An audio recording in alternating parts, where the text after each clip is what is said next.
have to break teams off.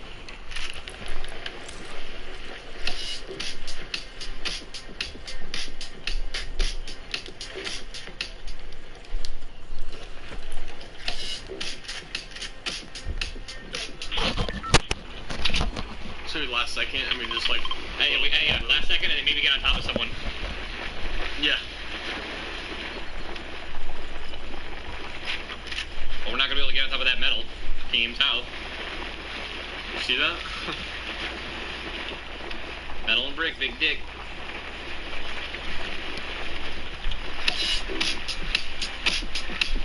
You're the bunny, hop.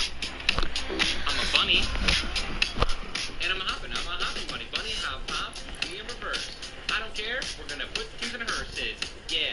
Then we're gonna win. Okay. We're so good to sin. Bouncing around in a little 1x1. Oh my gosh, isn't Fortnite so much fun? Yes. Bunny bounce now. Bunny bounce. Bunny. No, dude, of course we're not going now. How do you like that, dude? You like that a little quick off the rip, dude? Yeah.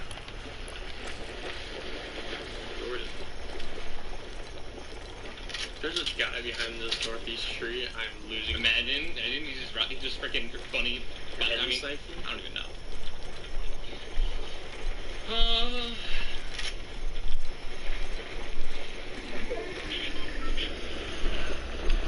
I got 3 6.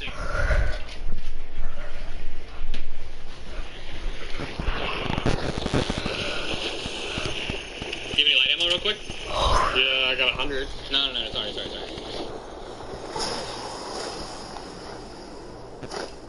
What do you want to do? Could go there. Like this is safe. Let's just go there.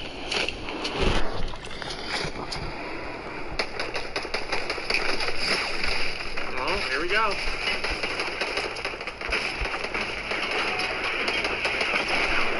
Three teams. I hit him for 74 north. Like,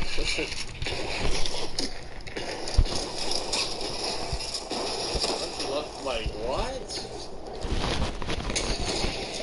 Dude, I'm losing my mind. It's a high ground team.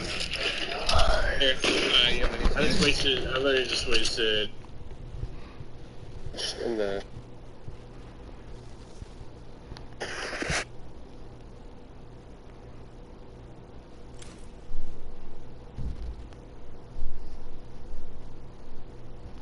Hi.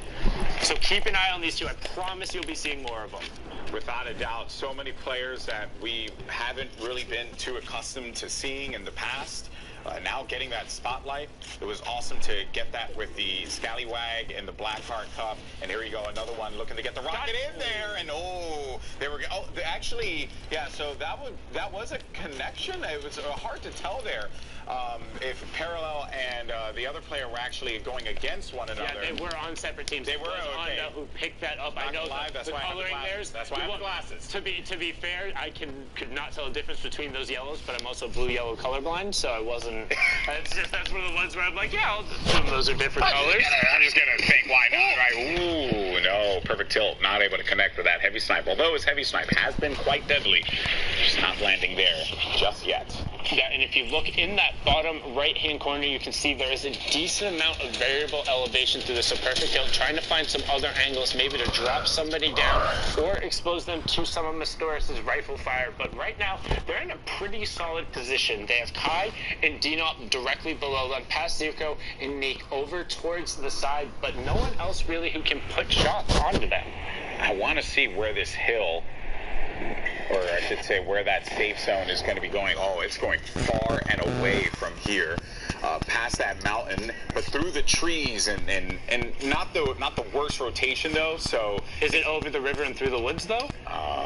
You get it. Are we going to grandmother's house? Would you like to go to Grandmama's house there? Well, luckily they don't have to go quite all the way up the mountain, so they won't face, that big bad mountainside. We talk about how threatening. I mean, he looks very friendly, but in reality, that is a ferocious beast when it comes to these late game circles, and they're still going to opt to utilize the jump pad early on to try and get to the far side of this rotation and potentially maybe even turn and get some shots down as they get chipped out. Ooh, and I think Perfect Tilt took some damage as well. He's going to land inside of the box there with Bunny Buns and is going to send him packing. We'll pick up the resources, the ammo, all of that. We'll upgrade the weaponry as well. Maybe a Boogie Bomb if he's feeling a little cheeky, but I think you'd want to keep that Rift to go over anything else, as well as the shields. And you got Addison and Acreon here who are trying to just tunnel out and recycle some of these builds, but they're getting pressured on. They have to be careful. They do need to be careful on this backside of the circle rotation. We talked about it so many times. You have to be ready to fight and not just rotate. The best players doing both at all times, as Coldheart actually picks up Ondo, and Addison just decides to disengage. Great call with the jump pad because it gets him inside of that top 10. So 5 placement points and the 4 Elam points, 9 points for Addison and Acreon. As Addison actually drops down Coldheart and keeps challenging for high ground. He keeps on going. He has a lot of builds to work with as well, Sundown. 115 players above him. Diablos is going to go down, and Addison trying to get control, trying to retake that high ground. He owns it. Now the high ground is his, and Diablos is just going to have to give that one up. 91 builds to work with. The player's going to be right there next to him. He's going to shut that player down as well, setting him low, and he keeps on going for the high ground here, Sundown, and it keeps on working out for him. He's building out. He's waiting. Oh, I'm in a game, dude, after 50 hours.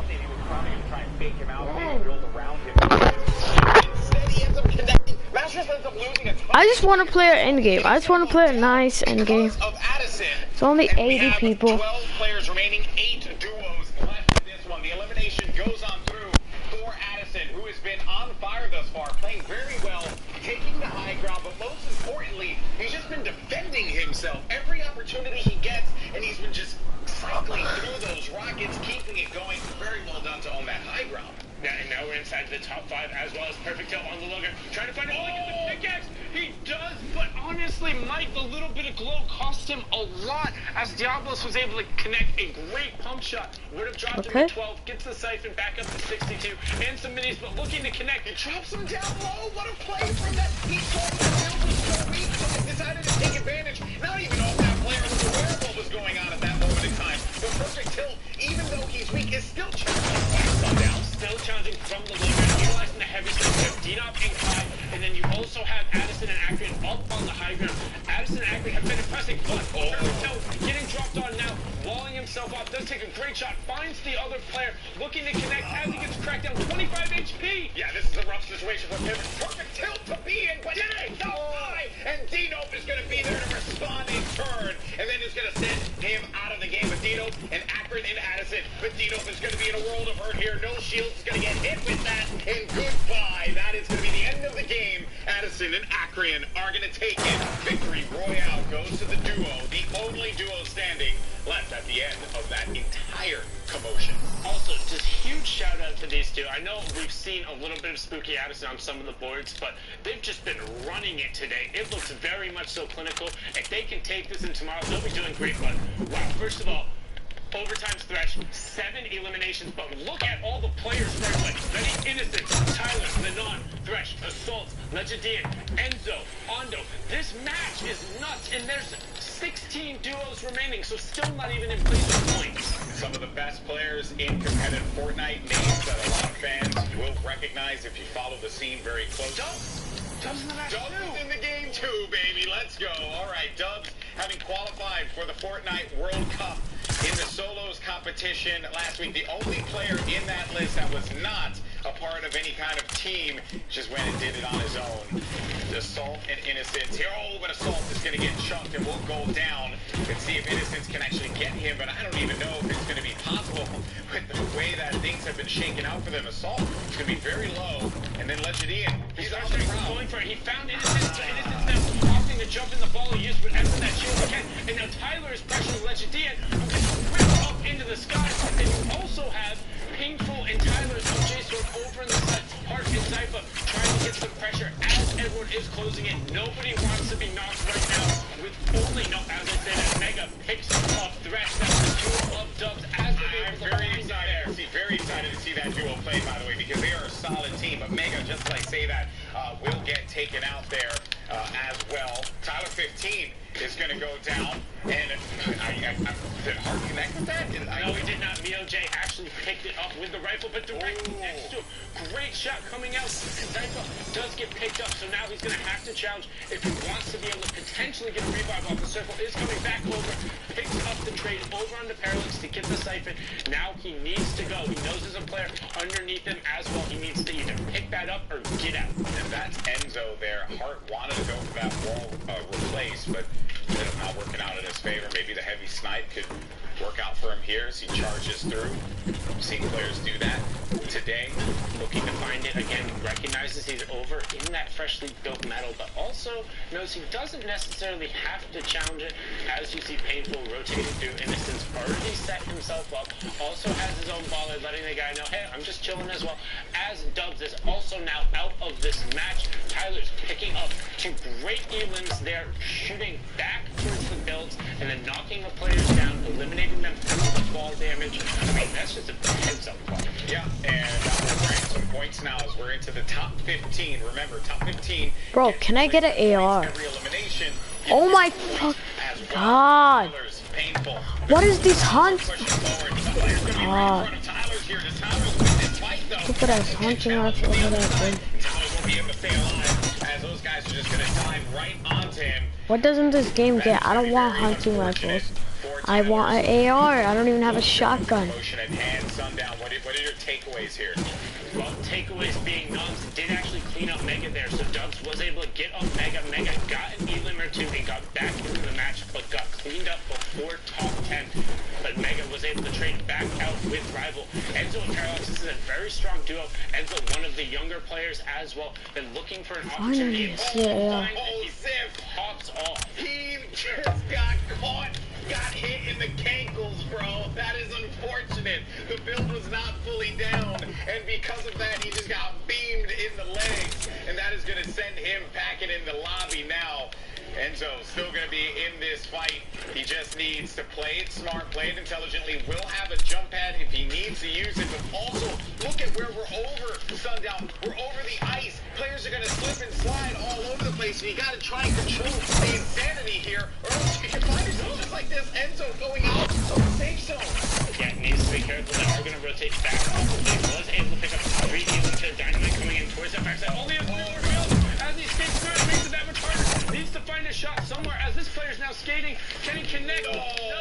And Sampa picks up Sundown, but Gunblast and Innocence are going to be in a battle on top. Gunblast has his teammate Sampa, who we saw pick up that elimination just a little while ago. They're going to Can I edit? Dude, this... because, well, they pretty much knew where to break that. Innocence is going to be able to regain control, but it won't last too long. The high ground goes back to Gunblast and Sampa. Yeah, so you have Sampa in your top right twin spot, running the low ground, has picked up 2 elims, and then Noms is on the turn in between as Noms picks up a elimination, but Sampa able to pick that one back up. It's a 2v1 now. Sampa trying to close it out and wins. Oh, that is going to be the victory royale for Gunblast and Sampa. Twin spot used that launch pad, but it got bonked on the top of the head. So unfortunate there, but such a crazy end game with stacked players top to bottom. But that is going to be the end of that game. For now, we're going to send it over to Zeke, who has some more fun for us. Thank you guys so much. Great cast. Gentlemen, ladies, Jonesies, Bonesies, and everyone in between. Guys, we have some things to talk about. Sundown's looking at me because I stole his line. Very quickly, before we break down some really cool plays for you, really quickly want to touch on Brazil. We had those standings come in, so very quickly, let's take a look and see how players are shaking out. Right there at the top, PF Zin and Nyx at a commanding position, to say the least. 124 points is absolutely insane with 82 eliminations. The closest is 78. I don't know what these guys are doing, but they're killing it right now. Coming in at second is Sin, 17 SP, and Kovac. They have 113 points, and this is kind of where we see the points start to get a little closer for sure. Now keep in mind, guys, these are qualifiers going into tomorrow, so if you're not familiar with this region, these are definitely some players to start taking a look at. Keep an eye on them, see how they may perform, because if these guys can show up against the 124 points, they're going to punch their ticket. We'll have to see as tomorrow unfolds. But very quickly, let's talk about some of the cool analytic replays that we have throughout the games. We've seen quite a few, so let's just hop into it. Very first, we're going to start off with Bump. This guy showed up in a very big way.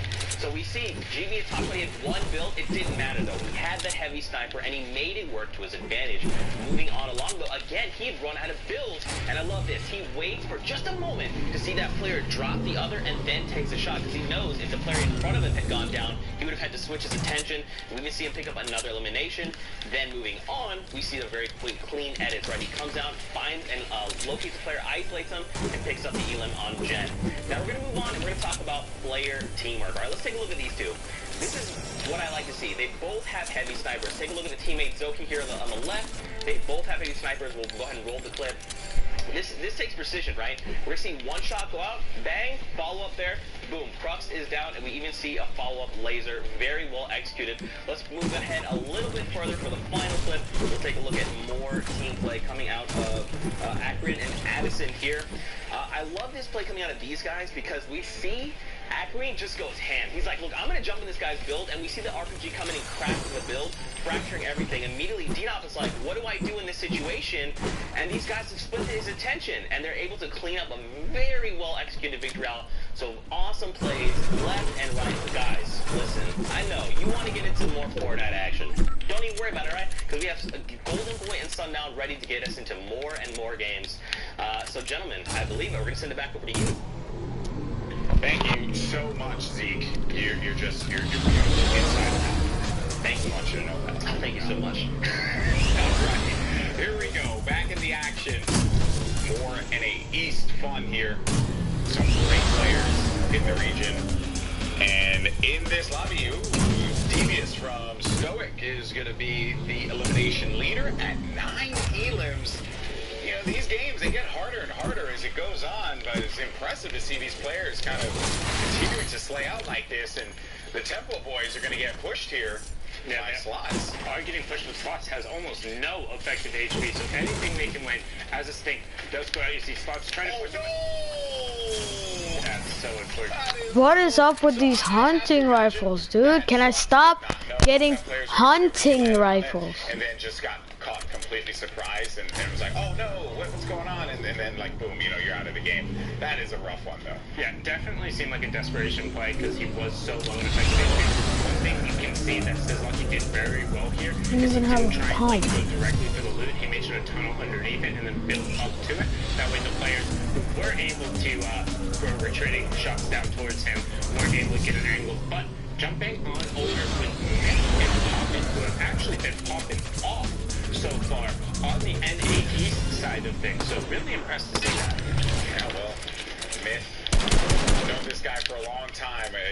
He has been a staple of the competitive Fortnite community for such a long time, for due reason. Is this going to be his time? You know, Myth, he always brings with you like tense moments. You're like, oh, you're going to be able to win this one out, man. I like this right here. And Myth is going to get eaten. So much damage.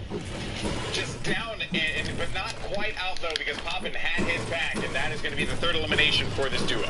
Yeah, and good job putting down the poison dart track off the start, like getting the take damage out, and then working together with to make sure they cover that. Myth getting the sight in there is massive, as you have 50 and now fighting against Dark Blizzard and D-Mace with Sizzlucky and Brush directly above them. Sizzlucky and Brush were the two players that we jumped on as when we came into this game earlier on. They were able to benefit from some of the resources and just overall ammo, all the inventory really from slots there that had landed on top of them. But this is a slower, I would say a slower game than what we've been seeing so far, you know, at least when we've been commentating on Sundown. It's been because you gotta sometimes, like, it's okay to just slow things down, right? There's not much really to try and push here. You see that circle's gonna be coming through, and they have their backs against that circle, so you know that players are gonna be coming their way, and they can try and take advantage of that if someone's caught in the open. Maybe rack with some more eliminations, like you see right there. Yeah, looking for it there. Another thing to note too is when you're by the Sunny Division as THN, Danny, when you're by I'll have a pump. Leave me alone. That you're moving through, people have more use to see. As Lucky drops in the box, just off the try and take high ground with Brush right away. The Tempo Storm duo playing incredibly well. And if they need it, they have that defender to be able to rotate. Saw some more names. I saw J-Truth and Monster right there. Myth and Poppin, who we saw earlier on. Sean and Javis, who I have seen be wrong, but I believe I have seen before. I think Lux Cup, maybe. Yep, and then Never Dodge and Bolt as well. Never Dodge, a player who has been doing very well as of late, challenging up towards those leaderboards. Generally, always at least in the prizing as Monster picks up D-Maze to get inside that first placement threshold. So, the stinkers going through, and he just dove right on into that one. Yeah, that is a smelly, smelly area there. A lot of stinkers will be covering that, and Monster will feel a little bit of the pain from the stink bombs. Myth and Poppin are sticking together as they should. Everyone at this point just trying to work together to stay alive, pick off some of those stragglers here, and Dodge Fume, and will pick him off.